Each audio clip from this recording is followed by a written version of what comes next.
రవి ఉత్తరాయణ పుణ్యకాలంలోకే మొదలవబోతున్నాడు అన్నమాట. ఉత్తరాయణ పుణ్యకాలం అంటే మకర సంక్రమణం జరగబోతుంది. జనవరి 15 నుంచి ఫిబ్రవరి 15 వరకు రవి మకర రాశిలోనే ప్రయాణం చేయబోతున్నాడు. అంటే దాదాపు 30 రోజులు అన్నమాట. ఎందుకంటే రవి ప్రయాణం వచ్చేటప్పటికి 0.58 డిగ్రీస్ పర్ డే, అంటే ఒక రోజుకి 0.58 డిగ్రీస్ ప్రయాణం చేయబోతాడు. ఉత్తర భూగోళానికి ఉత్తర దిక్కున ప్రయాణం చేయబోతున్నాడు అన్నమాట. ఉత్తర దిక్కున స్టార్ట్ అవబోతున్నది. ఇది చాలా శుభదాయకంగా కూడా చెప్పచ్చు. ఉత్తరాయణ పుణ్యకాలం అనేది ఎన్నో పుణ్య కార్యక్రమాలకి కూడా నిలవ అన్నమాట. రవి అత్యంత శక్తివంతుడైనటువంటి గ్రహం. ఈ యొక్క రవి యొక్క ఆరాధన చేయటం వల్ల, సూర్యారాధన చేయటం వల్ల ఎంతో గొప్పది అని చెప్పేసి సాక్షాత్ శ్రీకృష్ణ భగవానుడు చెప్పాడన్నమాట. అంటే సూర్యుడి యొక్క గొప్పతనాన్ని శ్రీకృష్ణుడు చెప్పాడు. తన యొక్క సంతానానికి కూడా ఎప్పుడైతే క్షయవాదికి గురైనటువంటి శ్రీకృష్ణుడి యొక్క సంతానానికి చెప్పడం జరుగుతుంది అన్నమాట. సూర్యారాధన చేయటం వల్ల అన్య రకాలైనటువంటి రోగాలకి దూరంగా జరగచ్చు అని చెప్పి శాస్త్రంలో చెప్పడం జరిగింది. సూర్యుడి యొక్క స్థానం అనేది కొన్ని స్థానాల్లో అనుకూలమైనటువంటి ఫలితాన్ని ఎక్కువగా ఇస్తాడు.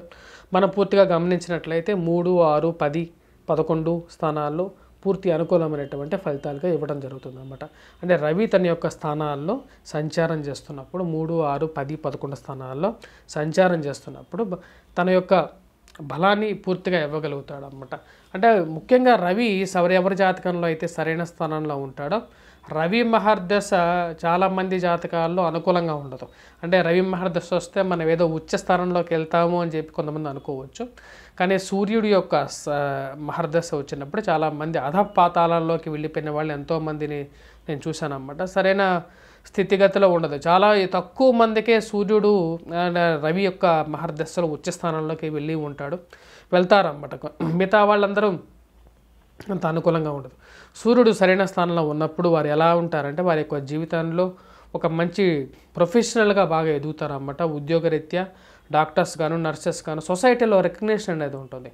మనం చూసినట్లయితే ఎంతోమంది ఫిల్మ్ స్టార్స్ని మనం చూసినట్లయితే రవి యొక్క స్థానం అనేది వారికి చాలా మంచి స్థానంలో ఉంటుంది. అలాగే సినీ స్థానం కూడా చాలా బాగుంటుంది. ఎందుకంటే రవి యొక్క పుత్రుడే శని కాబట్టి, ఛాయాగ్రహ పుత్రుడు కాబట్టి, సో తన యొక్క ప్రభావరీత్యా జీవితంలో వారు చాలా మంచి స్థానానికి వెళ్తారన్నమాట.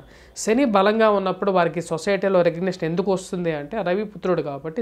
శని బలంగా ఉన్నా సరే వారి జీవితంలో పబ్లిక్ అట్రాక్షన్ని ఎక్కువగా పొందుతూ ఉంటారన్నమాట. అంటే వాళ్ళు ఏ మాట మాట్లాడినా సరే అది ఒక సెన్సేషన్గా మారుతూ ఉంటుంది. మరియు అలాగే సొసైటీలో రికగ్నిషన్గా కూడా వారు పొందుతూ ఉంటారు. సో సూర్యారాధనకి చాలామంది చాలా రకాలుగా కూడా చేస్తూ ఉంటారు. మన యొక్క ఇప్పుడు జరగబోతున్నటువంటి సూర్య సంక్రమణం అంటే మకర సంక్రమణంలో ఎలా ఉంటుంది అనేది, ద్వాదశ రాశుల వారి మీద ప్రభావం ఎలా ఉంటుంది అనేది చూద్దాం. మీనరాశి వారికి ఎలా ఉంది? మీనరాశి వారికి వచ్చేటప్పటికి డబుల్ ఇంపాక్ట్గా చెప్పచ్చు అన్నమాట. మీనరాశి వారికి చాలా అత్యంత అనుకూలమైనటువంటి ఫలితాలుగా గోచరిస్తున్నాయి. రవి చాలా అనుకూలమైనటువంటి స్థితిలో ఉన్నాడన్నమాట. ఎందుకంటే మకరంలో సంచరిస్తున్నటువంటి రవి మీనరాశి వారికి పూర్తి యోగకారకుడు. వృత్తి వ్యాపార రీత్యా కూడా అనుకూలంగా ఉంటుంది. చేపట్టబోయే ప్రతి పనిలోనూ విజయాన్ని సాధించగలుగుతారు. ఉద్యోగ ప్రయత్నాలు, నూతన ఉద్యోగ ప్రయత్నాలు అనేవి అనుకూలంగా ఉంటుంది. ఈ యొక్క రాశి వారికి ఏలినాటి శని ప్రభావం ఉన్నప్పటికీ కూడా ఈ యొక్క రాశి వారికి అనుకూలమైనటువంటి పరిస్థితిగానే గోచరిస్తున్నది అన్నమాట. మానసిక చింత నుంచి వీరు బయటికి రాగలుగుతారు. ధనం అనేది రాగలుగుతుంది. సంఘంలో పేరు ప్రఖ్యాతులు సాధించగలుగుతారు. ఇక రాశి వారికి వచ్చేటప్పటికి జనవరి 15 నుంచి ఫిబ్రవరి 15 వరకు అనుకూలమైనటువంటి కాలంగానే చెప్పచ్చు. నూతనంగా ఉద్యోగం చేస్తున్నటువంటి వారు కానీ, కొత్త ఆపర్చునిటీస్ కోసం ప్రయత్నిస్తున్నటువంటి వారికి కొత్త ఆపర్చునిటీస్ రావడం అనేది జరుగుతుంది. వివాహ ప్రయత్న సంబంధితమైన విషయాల్లో కొంచెం స్లో డౌన్గా ఉన్నప్పటికీ కూడా వ్యాపార రీత్యా, వృత్తిరీత్యా ఒక మెట్టు ఎదగటానికి చేయవలసినటువంటి పనులన్నీ సఫలీకృతం అవుతాయి అన్నమాట. ఎందుకంటే వీరికి గురువు, మరి కుజుడు, రవి ఇద్దరు మంచి అనుకూలమైనటువంటి గ్రహస్థితిలో గోచరిస్తున్నారు. వీరు ఈ యొక్క సంవత్సరంలో ఈ స్టార్టింగ్ పీరియడ్ అన్నమాట. అంటే జనవరి 15 నుంచి ఫిబ్రవరి 15 వరకు కూడా వీరికి మంచి అనుకూలమైనటువంటి ఫలితాలుగానే చెప్పచ్చు అన్నమాట. ఈ యొక్క రాబోతున్నటువంటి గ్రహస్థితి రీత్యా విద్యార్థులు కూడా ఉద్యోగ ప్రయత్నాల గురించి, ఎవరైతే కొత్తగా విద్యార్థులు కంప్లీట్ చేసుకున్న వారికి కూడా ఉద్యోగం దొరకటం, ఉద్యోగ ప్రయత్నాలు చేస్తే ఉద్యోగం దొరకటం అనేది జరుగుతుంది. ధన రాబడి అనేది మొదలవుతుంది అన్నమాట వారి యొక్క జీవితంలో కూడా. అలాగే వ్యాపార ప్రయత్నాలు చేయాలని చెప్పి ఒక నిర్ణయానికి రావటం అనేది జరుగుతుంది. చేస్తున్నటువంటి వృత్తిలోనే ఇంకొక ముందుకు వెళ్ళాలి, కొత్తగా రెండో ఇన్కమ్ అనేది సోర్స్ అనేది మనకు ఉండాలి, మనం కూడా జీవితంలో 2 విధాలుగా సెటిల్ అవ్వాలి అని చెప్పి ఒక ఆలోచనలోకి రావటం అనేది జరుగుతుంది. దాన్ని ముందుకు తీసుకెళ్ళాలి, ఎవరితో కలిసి చేయాలి అని చెప్పి ప్రయత్నాలు చేస్తారు. కాకపోతే జాయింట్ వెంచర్స్ విషయంలో మటుకు తగు జాగ్రత్తలు తీసుకోవాలి. మీనరాశి వారు ముందు వెనకాలకి ఆడటానికి గల కారణం వచ్చేటప్పటికి రాహుగ్రహ ప్రభావం అనేది ఎక్కువగా ఉంది ఈ యొక్క రాశి వారి మీద. రాహుగ్రహ ప్రభావ రీత్యా ఈ యొక్క రాశి వారు ముఖ్యంగా వచ్చేటప్పటికి వారి మీద ఎక్కువగా ఈ ప్రభావం అనేది ఉంది.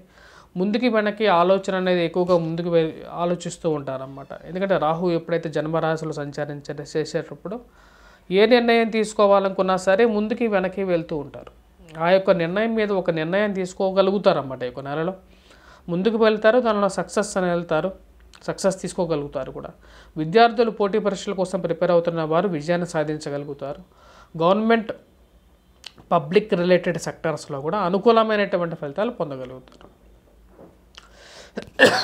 మనం ఇప్పటిదాకా చూసినట్లయితే రవి యొక్క సంచారం, రవి యొక్క ప్రభావం అనేది ఎలా ఉంటుందని ద్వాదశ రాశుల వారి మీద చూశాను.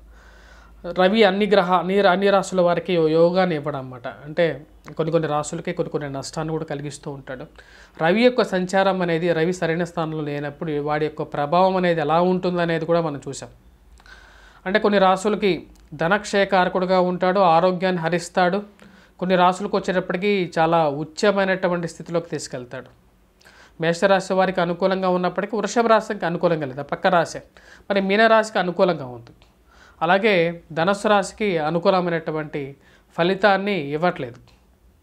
అలా కర్కాటక రాశి వారికి కొంచెం అనుకూలమైనటువంటి ఫలితాన్ని ఇచ్చినప్పటికీ అది ఎంతవరకు అనేది కూడా చూడాల్సినటువంటి పరిస్థితి. అంటే ఒక్కొక్క రాశికి ఒక్కొక్క లాగా ఉంటుంది.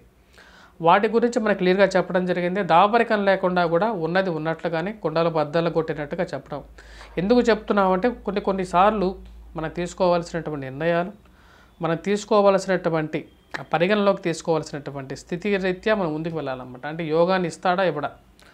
ఆ గ్రహం యోగం ఇవ్వనప్పుడు కొంతమంది మనం అంతా పాజిటివ్గా చెప్పినా సరే ఆ పాజిటివ్ యాంగిల్లోనే వెళ్ళి ఇన్వెస్ట్మెంట్స్ గురించి చేసినప్పుడు ఎలా అవుతుంది? అదే ప్రాబ్లం క్రియేట్ చేస్తుంది. సో అది ఉన్నది ఉన్నట్లుగానే చెప్పాలి. ఎందుకంటే మీ యొక్క ఎక్కువగా థంబ్నెయిల్స్ అనేవి పాజిటివ్గా పెట్టి మీ యొక్క వ్యూస్ అనేది పెంచుకుంటే నాకేమొస్తుంది అంటే మొత్తం ఓవరాల్గా వచ్చేటప్పటికి మీకు అది నెగిటివ్గా తయారవుతుంటుంది. కాబట్టి ఉన్నది ఉన్నట్లుగానే చెప్పడం జరుగుతుంది. సో దాని గురించే నేను చెప్తున్నాను అన్నమాట. దాన్ని ప్లీజ్ మీరు ఎంకరేజ్ ఎక్కువగా చేస్తే మేము కూడా ఇలాగే చెప్పడానికి జరుగుతాం అన్నమాట. అంటే పాజిటివ్గానే చెప్పడానికి చేస్తాం. అదే మీరు నెగిటివ్గా తీసుకున్నట్లు నెగిటివ్గా చెప్తున్నాను అనుకుంటే నెగిటివ్గానే మీరు పాజిటివ్గానే చెప్తారు జనరల్గా. ఎవరైనా ఎందుకు పాజిటివ్గా చెప్తున్నారు అంటే ఎందుకు దాపరికం ఎందుకు చేస్తున్నారు అంటే వ్యూస్ రావని చెప్పి జనరల్గా అందరూ సో ఉన్నది ఉన్నట్లుగానే చెప్పడం జరుగుతుంది మా యొక్క ఛానల్లో. Please do subscribe. మీ వ్యక్తిగత జాతకరీత్యా కూడా పరిగణనలోకి తీసుకొని అలాగే జ్యోతిష్యరీత్యా జాతకరీత్యా కూడా తీసుకునే సరే ఏదైనా ఒక కార్యక్రమం అనేది మొదలు పెట్టాలి. అంతేగాని గోచార రీత్యానే కాకుండా మీ వ్యక్తిగత జాతకరీత్యా తెలుసుకోవటానికి మా యొక్క నెంబర్లో సంప్రదించండి. మీకు వ్యక్తిగత అపాయింట్మెంట్ కావాలి అనుకుంటే తద్వారా ముందుకు వెళ్ళటం అనేది జరుగుతుంది అన్నమాట. స్వస్తి. Please do subscribe and share.